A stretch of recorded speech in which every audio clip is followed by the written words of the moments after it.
WM had its earnings last week. Tell us how you're feeling, sir, give us the recap and the outlook now. Well, so the recap is that we came in ahead of expectations pretty much across the board. The one that was maybe the biggest surprise was margins, and that was largely driven by cost control. We did see, and this was interesting to everyone because we are somewhat of a barometer for the overall economy, but we did see a nice increase in our volumes as we progressed through the quarter. Not surprising, right? Because April everything was shut down, but June was a pretty big spike up, and then a little bit of a leveling in the month of July. So it was interesting because we've spoken in the past. We talked about COVID. I was talking about how folks, it's very interesting. You had a challenging time, at least with the residential side of things, where people were cleaning out. They should have just had dumpsters, but you had maybe a little drop off with businesses because there were fewer people in the offices. How are you managing life with COVID 2020 for this back half of the year? There's so much that impacts our business. I mean, schools, for example, make up 12 to 15% of our commercial business, and schools shut down literally overnight in March. The big question is whether schools will open back up in September.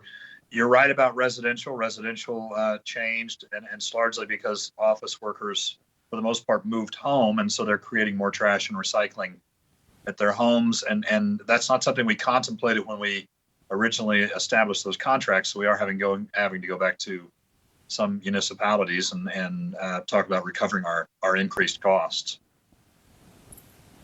Well, I mean, you might really have to do that. I'm not even joking. I mean, right. To the tune of what? Because people aren't just throwing out, their mail from this week. People are going through closets that they should have gone through over the last 10 or 15 or 20 years, and furniture and, baby toys. Their kids are going into high school, that kind of stuff. How difficult is it for you to renegotiate some of these contracts? And will you obviously, you're saving costs on one side. You plan to make some revenue with this change?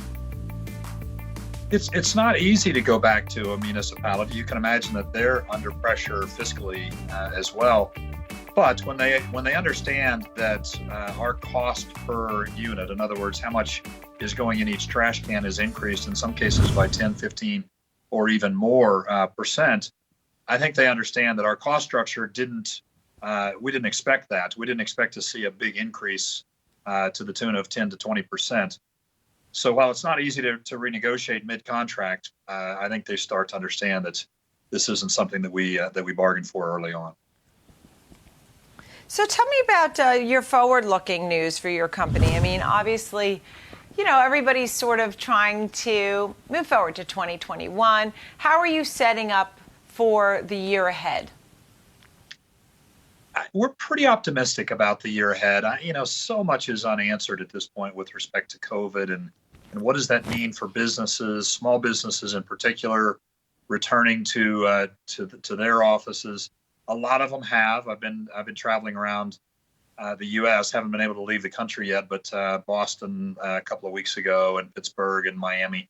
So a lot of businesses are reopening, but we service a lot of sports venues, and those are not at this point seeing fans come in. So I think we're optimistic, but we're cautiously optimistic. We're hoping that we get a vaccine sometime in 2021, and that will take really a lot of the pressure off. If we don't get a vaccine, we're hoping that people learn to live with this and that businesses are able to reestablish. Are you handling having the employees? I know you have people who are on the job, right, out every day. I don't know, if there's a vaccine, would you take it yourself? That's part of it as well. Everybody's waiting for this vaccine. And then I question how many people are going to take it. That's the other part. But how do you handle your staff at this point? Well, so you're right about the vaccine, and I don't know whether I'd get it. I think I'd probably get the vaccine, but look, a lot of viruses don't have vaccines, so there's no guarantees that a vaccine comes for this. Our employees, the 25,000 that are frontline employees, have been there since day one, and we've just been making sure that they are protected and that they're not at any greater risk, whether it's through mask usage or social distancing or use of sanitizers. And then we have 20,000 employees that we moved very quickly to a work from home environment. And we're considering what the right time is to bring them back to the office. Also looking at adjusting protocols to make sure that we keep them safe. Do you see any sort of mergers or acquisitions in your future?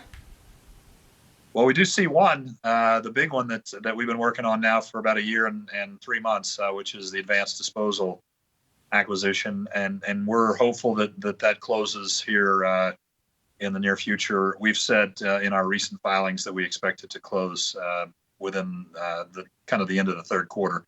Outside of that, we may do a few small tuck-in acquisitions, but we'll be trying to digest ADS for now.